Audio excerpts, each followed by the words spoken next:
तो आज हम दो मेन बोर्ड आईपीओ के बारे में देखने वाले हैं। एक कंपनी है लॉस जनरेट कर रही है और दूसरी वो प्रॉफिट जनरेट कर रही है।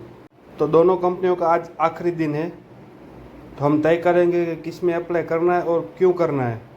तो वीडियो शुरू करने से पहले अगर आप हमारे चैनल पर पहली बार आए तो हमारे चैनल को सब्सक्राइब कर दें।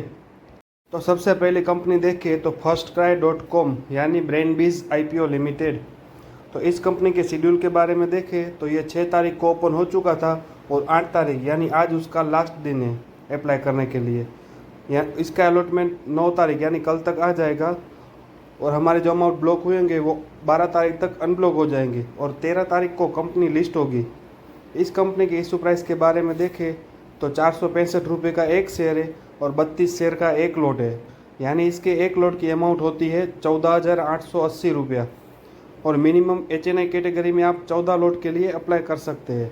तो उसका अमाउंट होता है 2,08,320 रुपया और मिनिमम बिग HNI कैटेगरी में 68 लॉट के लिए अप्लाई कर सकते हैं। उसका अमाउंट होता है 10,11,840 रुपया।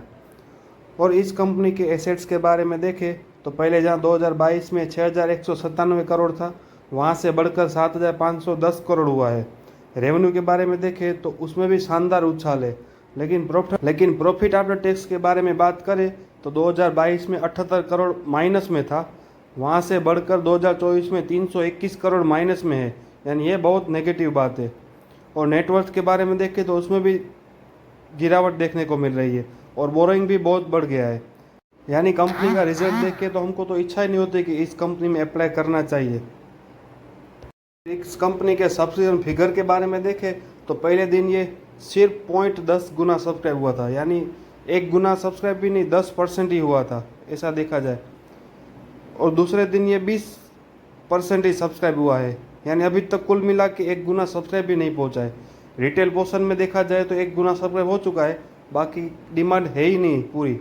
यानी तो ऐसा लग रहा है जैसा नाम वैसा काम, यानी फर्स्ट क्राई। यानी इसके सब्सक्रिप्शन फिगर देख के हमको सच में रोने की इच्छा होती है। ऐसी कंपनी से हमको हमेशा दूर ही रहना चाहिए जिसका रिजल्ट एकदम लॉस मेकिंग चल रहा हो। फिर इस कंपनी के जेएमपी के बारे में देखें तो पहले जहाँ ये 12% 9% वहाँ पे ट्रेड कर रहा था, वहाँ से गिरकर 6% तक आ गया है। यानी ये कंपनी भी लॉस कर रही है और जेएमपी में भी लॉस दिखा रही है। यानी ऐसी कंपनी से हमको हमेशा दूर ही रहना चाहिए। फिर दूसरी कंपनी के बारे में देखें तो यूनिकॉमर्स ई सॉल्यूशन लिमिटेड। तो इस कंपनी के शेड्यूल के बारे में देखें तो ये 6 तारीख को ओपन हो चुका है और 8 तारीख यानी आज उसका लास्ट दिन है और इसका अलॉटमेंट 9 तारीख यानी कल आ ही जाएगा और जिसके अमाउंट ब्लॉक हुए होंगे वो 12 तारीख तक अनब्लॉक हो जाएंगे और 13 तारीख को कंपनी लिस्ट होगी। तो इस कंपनी के इशू प्राइस के बारे में देखें तो 108 रुपये का एक शेयर है और 138 शेयर का एक लॉट है, यानी इसके एक लॉट की अमाउंट होती है 14,904 रुपया और आप इसमें मिनिमम स्मॉल HNI कैटेगरी में 14 लॉट के लिए अप्लाई कर सकते हैं, जिसका अमाउंट होता है 2,08,656 रुपया और मिनिमम बिग HNI कैटेगरी में आप 68 लॉट के लिए अप्लाई कर सकते हैं, जिसका अमाउंट होता है 10,13,472 रुपया। तो इस कंपनी के एसेट्स के बारे में देखें तो जहाँ 2022 में 59 करोड़ था, वहाँ से बढ़कर 109 करोड़ पहुँच गया है, बहुत बढ़िया है। रेवेन्यू के बारे में बात करें तो उसमें भी शानदार उछाल देखने को मिल रहा है। प्रॉफिट आफ्टर टैक्स के बारे में बात करें तो 2022 में 6 करोड़ था, वहाँ से बढ़कर 13 करोड़ यानी 2 गुना से भी ज़्यादा हो गया है, यानी कंपनी का प्रॉफिट बहुत बढ़िया है। नेटवर्थ के बारे में देखें तो जहाँ 41 करोड़ था, वहाँ से बढ़कर 68 करोड़ हो गया है और थोड़ा बहुत बोरिंग बढ़ा है, यानी कंपनी का फाइनेंशियल रिजल्ट देखें तो बहुत बढ़िया है। तो ऐसी कंपनी में हमको ज़रूर अप्लाई करना चाहिए जिसका रिजल्ट में कुछ दम हो। तो इस कंपनी के सब्सक्रिप्शन फिगर के बारे में देखें तो पहले दिन ये 2.5 गुना सब्सक्राइब हो चुका था और दूसरे दिन 12 गुना सब्सक्राइब हो चुका था, यानी ऑल ओवर तीनों पोर्शन में बहुत बढ़िया सब्सक्रिप्शन आई है। और रिटेल पोर्शन में देखा जाए तो 35 गुना सब्सक्राइब हो चुका है और इन्होंने अभी तीसरे दिन में ज़्यादातर तो क्वालिफाई इन्वेस्टर आते हैं, लेकिन वो इनकी भी एंट्री हो चुकी है और घाटा 1 गुना वो भी सब्सक्राइब होने वाला है, यानी तीनों पोर्शन में बहुत बढ़िया सब्सक्रिप्शन है। तो ऐसी कंपनी में हमको ज़रूर हिस्सा लेना चाहिए। और इस कंपनी के जेएमपी के बारे में बात करें तो पहले जहाँ ये 23% पे ट्रेड कर रहा था, वहाँ से इतनी गिरावट के बावजूद भी इस कंपनी में जेएमपी में उछाल आया है यानी पहले 23% था, वहाँ से बढ़कर 32 हुआ और आज तो 46% तक पहुँच गया है। यानी इसमें जीएमपी दमदार चल रही है, कुछ दम लग रहा है।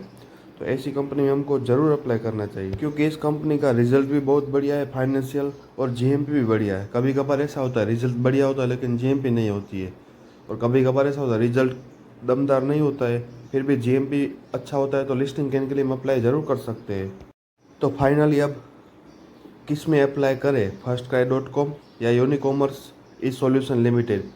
तो ज़्यादातर आपको पता ही चल ही गया होगा कि हमारा फाइनल डिसीजन क्या होगा।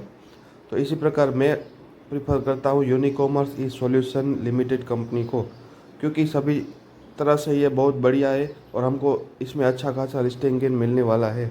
तो वीडियो अगर अच्छा लगा हो तो एक लाइक ज़रूर कर देना, और ऐसी ही अपडेट और इन्फॉर्मेशन के लिए हमारे चैनल से जुड़े रहे, ताकि ऐसी इन्फॉर्मेशन आपको हमेशा मिलती रहे। अभी तक आपने हमारे चैनल को सब्सक्राइब नहीं किया है तो सब्सक्राइब कर ले, ताकि ऐसी इन्फॉर्मेशन हमेशा आपको मिलती रहे। और अगर आपका डीमेट अकाउंट नहीं है तो आप एंजल वन में फ्री में अपना डीमेट अकाउंट बना सकते हैं। उसकी लिंक मैं नीचे डिस्क्रिप्शन में दे दूंगा। अगर आप जीरोधा में बनाना चाहते हो तो जीरोधा में भी बना सकते हैं, हालांकि उसमें थोड़ा बहुत चार्जेस लगता है। तो दोनों की लिंक नीचे डिस्क्रिप्शन में दे रहा हूँ, वहाँ से आप आसानी से अपना डीमेट अकाउंट बना सकते हैं।